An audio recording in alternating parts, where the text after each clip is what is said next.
আরে শেখাওয়াত, জি সর্দার, আমায় বলো তো বস আমাকে কত টাকা বেতন দেবে? আরে সর্দার, 6 বার বলেছি, আর কতবার বলবো? পুরে 50,000 সর্দার। আরে পুলিশ এসেছে, ভাগ এখান থেকে, ভাগ ভাগ শালা। আরে সর্দার, ভাগছেন কেন? পুলিশ না, ও পটকা ফুটাচ্ছে। আজকে দিওয়ালি না। আরে সর্দার তো পটকাকেই ভয় পেয়েছে।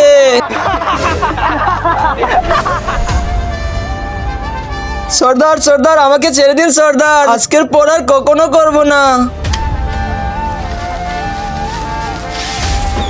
কিন্তু তার আগে যে মা তোমার মুখে খাবার তুলে দিয়েছে, আজ সে প্রিয় মায়ের জন্য একটি লাইক এবং সাবস্ক্রাইব করে কমেন্টে ইমোজিটা দিয়ে যাও। সর্দার, এই রকেট তো আপনার দিকেই আসছে।